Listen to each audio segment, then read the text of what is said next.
Assalamualaikum warahmatullahi wabarakatuh. Update perkembangan penyaluran bansos ya.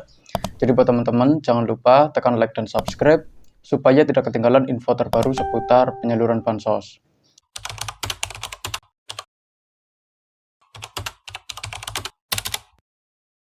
Nah, oke, kita langsung saja ke info yang pertama ya.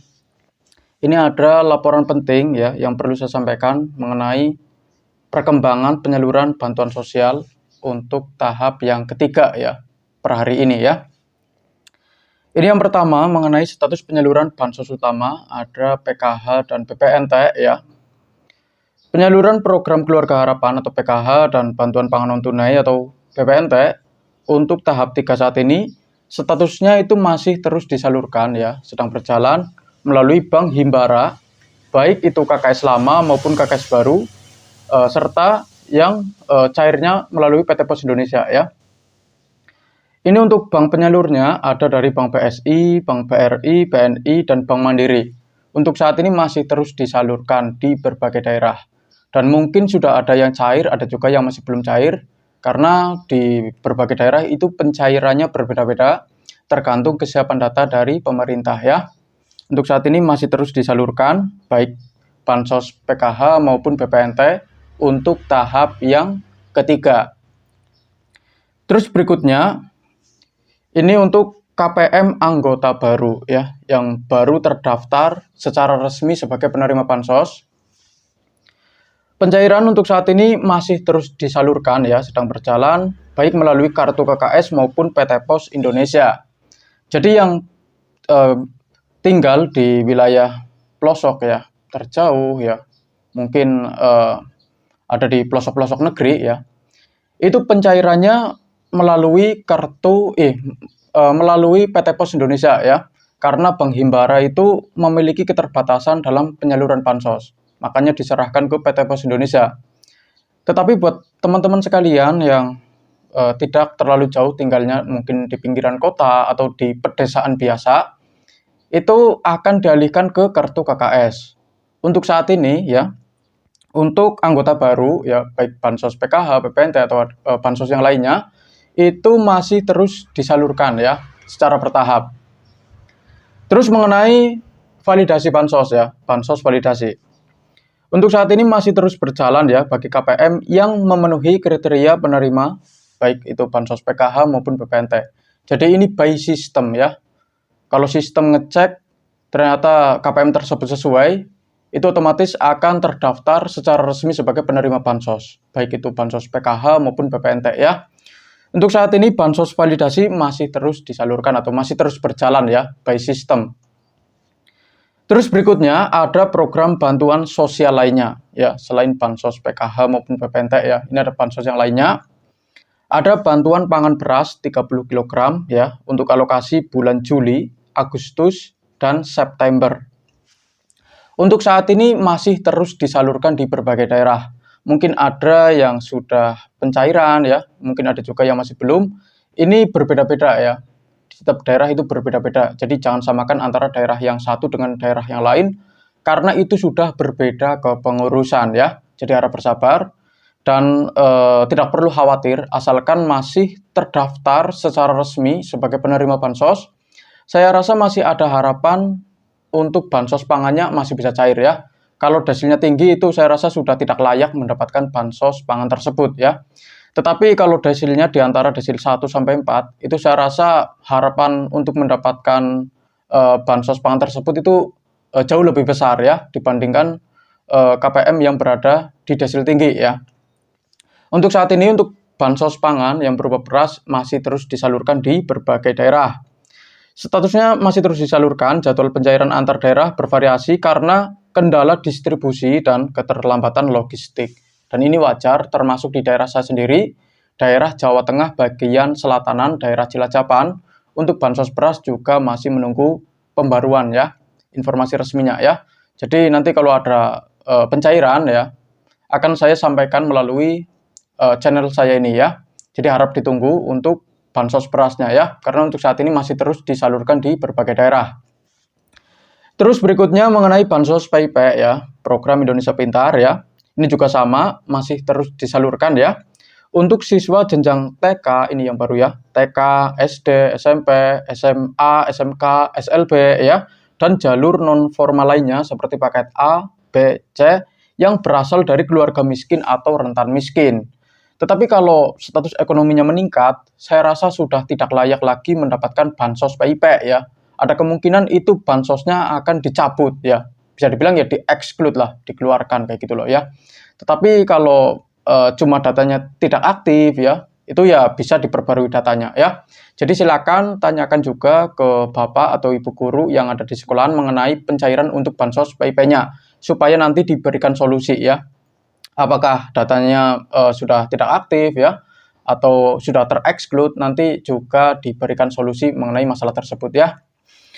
Terus berikutnya ada bansos YAPI ya. Ini ada yang tahun kemarin cair ya, tapi tahun sekarang masih belum cair ya.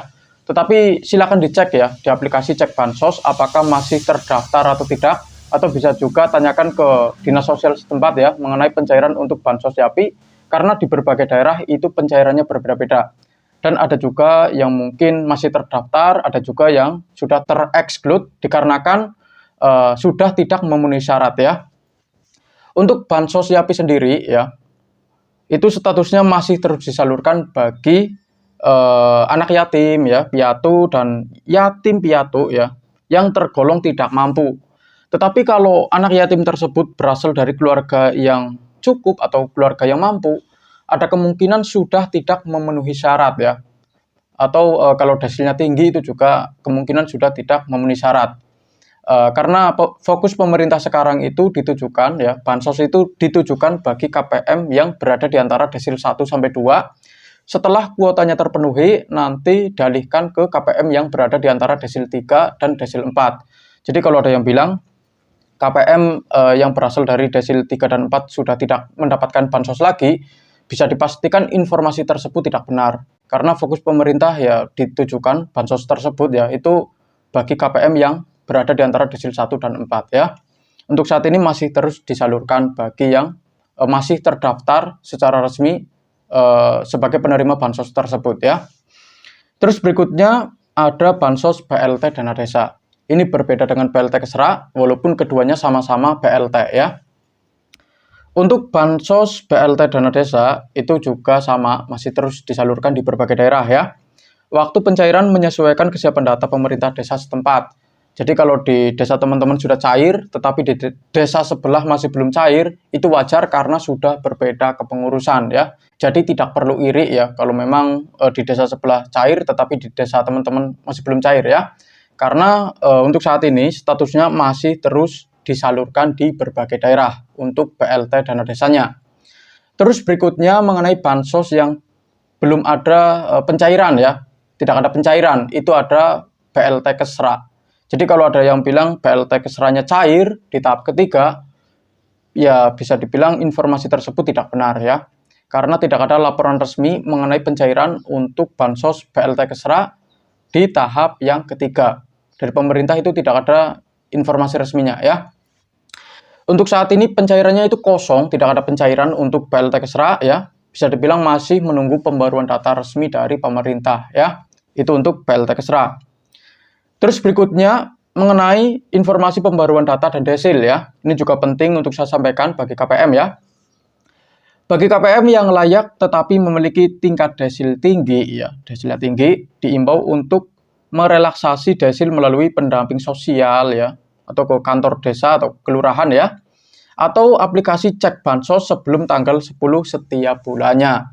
Jadi silakan perbarui data apabila masih merasa layak mendapatkan bansos, tetapi pas dicek ternyata desilnya tinggi ya, itu bisa melalui pendamping ya, supaya nanti diberikan solusi, atau ke kantor desa juga bisa. Kalau mau secara mandiri itu bisa melalui aplikasi cek bansos dari Kementerian Sosial ya. Itu dilakukan setiap tanggal 1 sampai tanggal 10 setiap bulannya ya.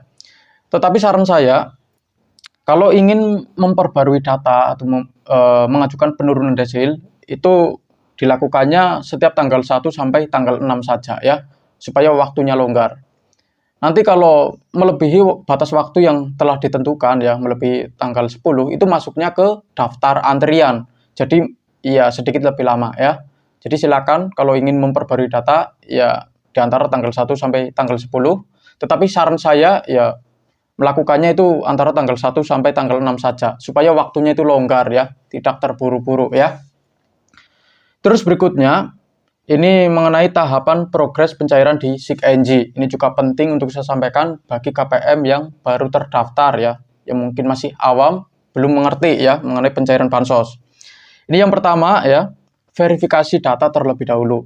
Nanti akan diverifikasi ulang datanya, apakah sudah sinkron atau belum, sudah mutakhir atau belum, ada kesalahan input data atau tidak ya.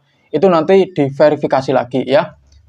Terus berikutnya masuk ke cek rekening ya. Nanti akan muncul apakah berhasil cek rekening atau tidak ya.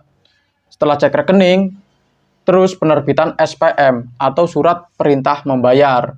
Habis itu SP2D, setelah itu SI atau standing instruction ya. Terus yang terakhir top up atau saldo masuk ya, bisa dibilang ya cair setelah SI ya. Dan ini juga ada sedikit bocoran buat teman-teman sekalian ya. Semua produk Shopee yang tiba-tiba muncul di video ini itu kebanyakan sudah disubsidi harganya, makanya jauh lebih murah ya. Untuk pria dan wanita itu ada kaos murah seperti yang saya pakai ini. Ini ada kaos polos lengan panjang. Ini harganya sekitar 30 ribuan sudah dapat ya. Ada juga mungkin yang lebih murah ya, yang 20 ribuan itu sudah dapat ya. Kaos polos panjang, lengan panjang seperti ini. Ini bahannya tebal, kualitasnya bagus ya. Terus ada baju kemeja murah, celana panjang dan pendek murah ya. Dan masih banyak lagi. Silakan dicek, link produknya ada di deskripsi. Terus berikutnya ya, ini juga ada imbauan penting bagi KPM ya. Siapa tahu sudah ada saldo yang masuk bagi yang sudah SI. Itu harus dicek terlebih dahulu ya di aplikasi SIG-NG. Kalau sudah SI ya, saran saya ngeceknya sih 3 hari sekali maupun seminggu sekali ya. Jadi tidak terlalu sering ngecek. Dikhawatirkan itu kecewa, pas dicek itu masih belum ada saldonya ya. Jadi ya ngeceknya 3 hari sekali maupun seminggu sekali saja ya. Bagi KPM yang statusnya di aplikasi SIG-NG sudah mencapai tahap SI atau standing instruction, disarankan untuk segera mengecek saldo kartu KKS secara berkala, khususnya bagi yang berada di wilayah berikut ya. Jadi silakan dicek, siapa tahu sudah ada saldonya ya, itu harus segera dicairkan. Karena kalau melebihi batas waktu yang telah ditentukan oleh pemerintah tetapi saldonya masih mengendap, ada kemungkinan saldonya akan ditarik lagi masuk ke kas negara. Jadi sayang banget, yang tadinya dapat bansos malah ditarik lagi masuk ke kas negara. Ini untuk daerahnya ya, silakan dicek ya, bagi yang sudah SI saja. Ada dari daerah Sumatera ya, daerah Bengkalis sama daerah Belitung ya. Ini silakan dicek bagi yang sudah SI saja. Kalau baru berhasil cek rekening atau baru SPM di aplikasi SIG-NG, tidak perlu dicek ya. Ada kemungkinan saldonya masih belum ada ya. Harus menunggu statusnya berubah dulu menjadi standing instruction, itu baru dicek ya. Terus berikutnya ya, ini dari Jawa dan Nusa Tenggara ya. Ada daerah Serang sama daerah Lombok Tengah. Silakan dicek ya buat teman-teman yang berasal dari Serang sama daerah Lombok Tengah. Bagi yang sudah SI saja ya. Jadi silakan tanyakan ke pendamping sosial atau perangkat desa yang ngurusin pencairan bansos ya. Apakah sudah SI atau belum ya. Kalau belum SI ya jangan dicek. Tetapi kalau sudah SI, yang ngeceknya 3 hari sekali maupun seminggu sekali saja. Supaya tidak terlalu sering ngecek ya. Terus berikutnya dari daerah Sulawesi, ini dari Majene ya, Banggai Laut, Muna Barat, sama daerah Minahasa. Ini untuk daerah Sulawesi ya. Terus untuk daerah Kalimantan dan Maluku ada Sintang ya, Sintang sama Seram bagian Barat ya. Silakan dicek ya, siapa tahu sudah ada saldo yang masuk bagi yang sudah SI saja. Dan tugas saya untuk hari ini sudah selesai. Apa yang perlu saya sampaikan sudah saya sampaikan semua ya. Mengenai bansos PKH, PPNT ya. Untuk anggota baru sama validasi juga sudah saya sampaikan ya. Terus mengenai bansos pangan ya, yang berupa beras 30 kg. Terus PIP, atensi API ya. Terus BLT dana desa juga sudah saya sampaikan semua. Dan sekian dari saya. Terima kasih sudah menonton video ini sampai habis. Jangan lupa like, comment, dan subscribe. Kita berjumpa lagi di video berikutnya. Wassalamualaikum warahmatullahi wabarakatuh.